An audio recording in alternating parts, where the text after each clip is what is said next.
Hi everyone, this is Sydney Brown, your college and career advisor, and today we are going to talk about the second season in our 4 seasons of college applications and admissions. We're going to talk about the FAFSA, but we're also going to talk about what you need to actually start the FAFSA, which is an FSA ID. So we're going to go through FSA ID creation, and then I'm going to do a broad FAFSA overview. Hopefully soon we will have a additional video about going through the actual detailed FAFSA, but I do not have that today, so we're going to do an overview. So the first thing you're going to need to have is the link to the FSA ID student aid page. So there's actually two different websites that you will be going to for this process. There's going to be the FSA ID page to create your FSA ID and the actual FAFSA.gov FAFSA website that will have the actual FAFSA document on it. So to create an FSA ID, you will need your social security number and a personal email address and a phone number, which most of you have, but a lot of people are only using their school email right now, which is why I say that you need a personal email address that you have access to. So when you get to the FSA ID webpage, this is the first thing you're going to see. You're going to see a creation page. To make your FSA ID, you're going to need to do a username and a password. The username can just be your name as long as it's not taken. When you start typing, there's going to be a little box that's going to pop up over here that'll tell you if your username is valid or not, so make sure you look out for that. If you have a common name like John Smith, you might have to put some numbers on the end of it because chances are it's already taken. When you do make your password, make sure you have these identifiers here in the bottom. You need a number, uppercase letters, lowercase letters, and it has to be 8 to 30 characters. Make sure that you click show text when you are creating an FSA ID so that you can, or password, so that you can see that you've typed everything correctly. And a really, really big tip, you cannot include your name, your date of birth, or your social security number in your password. It might let you continue if you have done that, but chances are it's going to let you go through half of the process or the entire process of making an FSA ID before it kicks you back out to the beginning when it recognizes that you have personal identifiers in your password. So definitely don't use your name, your date of birth, or your social security number in your password. So after you've created the username and the password, you're going to be taken to the personal information page. This is where you'll put in your name, your date of birth, and your social security number. So the name and the date of birth are pretty self-explanatory. The issue with the social security number is you really have to make sure that that is the correct number. I have a lot of students last year who were so sure that they had the correct social security number, but their name was not matching to it for the social security office that works with the federal student aid website. And so the students couldn't start the FAFSA because their FSA IDs weren't going through. So really make sure that you have the correct social security number when you do this. After that, you'll put in your contact information, which is your email. Make sure it is a personal email. I put down here in red, do not use your school email address. Your school email addresses will get deleted after July when you graduate. So, and you have to renew the FAFSA every single year. So let's say that you forgot your FSA ID, you forgot your password, and you need to use your email to recover that. You won't be able to access that email if you're using your school email because it doesn't exist anymore. So make sure you're using a personal email that you know you'll always have access to.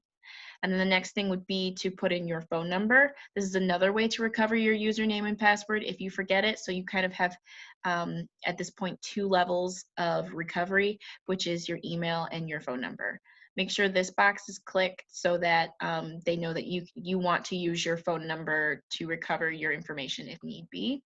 And you don't have to put in an alternate phone number, but you do have to do your address. And then you'll click continue. And so this is basically the third level of security next to your email and your phone number. If neither of those work, you'll answer your challenge questions. So I urge you guys to pick questions that have answers that never change. So they give you options from a drop down. You do have to answer 4 questions. So what was your high school mascot is a really good one. What's your father's middle name? Those are good ones. So make sure it's something that you're going to remember, something that doesn't change. You know, some people might have a different best friend later in life. So what is the first name of your best friend might not be the best question to choose. When you are answering your challenge questions, though, you are going to want to click show text so that you can make sure you spelled everything correctly. And I also urge students to take a picture of this page once they filled out everything so that they know what they wrote and how they spelled everything later in life. So the next thing is you're going to make sure all your info is correct. So this is the confirm and verify page. And then you're going to go down to the bottom and click I certify that the above information is correct. And then it's going to send a secure code to your phone, and it's going to send a secure code to your email, and you'll put those in this little box right here, and then you will have registered your phone and your email as verified ways to sign into your FSA ID and your FAFSA. So then after that, you can say, yay, we did it. You would only need to repeat this process for one of your parents if you do live with your parents. And remember that your FSA ID is your FSA ID for life. So when you grow up and you have kids and those kids want to go to college and you have to sign off on their FAFSA just like your parents will do for you, it will be with this FSA ID unless they change the system, but let's just assume that they're not going to. So the next thing, after we celebrate that we made the FSA ID, we're gonna talk about the actual FAFSA. So FAFSA stands for Free Application for Federal Student Aid, and there are 2 types of aid that are available specifically through the FAFSA. So the Pell Grant, which is up to $6,345. Students get a variation of this number. It's not 0 or 6,345. It could be $2,000, $4,000. It depends on your financial need. And then all students, regardless of financial need, will be eligible to take out direct Stafford loans, which are about $5,500 to $10,000, depending on your student status, which is, are you an independent student or a dependent student? And there are certain verifiers that make someone an independent student versus a dependent student. Dependent students basically live with their parents. That's if you live with your parents, one or both, you're a dependent student. So this is the actual website for the FAFSA. And you will need to actually start the FAFSA. You're going to need your FSA ID and your parents' FSA ID if you live with your parents. And you're going to need your parents' 2019 tax information if they filed taxes, and your 2019 tax information if you filed taxes. And then over here in big orangey letters, you can see that I've put something here. Doing the FAFSA does not mean you're taking out student loans. I have so many students who come to me and say, you know, my mom or dad doesn't want to do the FAFSA because they don't want me to have student loans. Doing the FAFSA only tells you if you're eligible for student loans. It does not actually take them out. That is a separate process that is called entrance counseling and signing a master promissory note. That's when you'll actually take those loans out. A lot of students do the FAFSA and don't even take those loans out, but some do need them, so it's good to have the option to have them there. Plus, doing the FAFSA sends your financial information to the college that you're going to so that they can create a financial aid award letter, award package for you and give you any institutional need-based aid that they feel like you need. So the FAFSA is very important information that the college you're going to needs to have. And then if you have scored high on your SAT when you do take it, and you finish your FAFSA usually by March 1st, but it might be moved given the circumstances, you'll also be eligible for state aid, not institutional aid, state aid. So there's a lot of benefits to doing the FAFSA, and doing it does not mean you're taking out student loans. So when you go to the FAFSA website, you're going to click the Start Here button. This is what the home page looks like. You could really hit login too, but we'll just say hit Start Here. And then you're going to choose I am the student. Your parent could log in as the parent, but it'll still ask student information. So log in as the student, and then you'll click Next. So that's really as far as I can take you guys without actually doing the FAFSA. I myself have actually already done the FAFSA during the time frame that I'm filming this, so I couldn't go through it and do it again to show you guys. So a brief overview of what to expect on the FAFSA is it's going to ask for your personal and contact info, which is going to be auto-filled from the FSA ID. So you're just going to check to make sure that that information is correct. They're going to want to know what high school you go to, driver's license info, college list creation. So the college list creation is where you choose what colleges you want your FAFSA information to get sent to. It doesn't just have to be colleges that you only have completed an application for. If you plan on applying to Michigan State University and you just haven't applied yet, you can still list them in your FAFSA just to have that process done. And then after that, it will ask you what your living situation will be. So do you plan on living on campus, off campus, or with a parent? And it'll ask you that for each school. It's going to want to know your education status when starting college.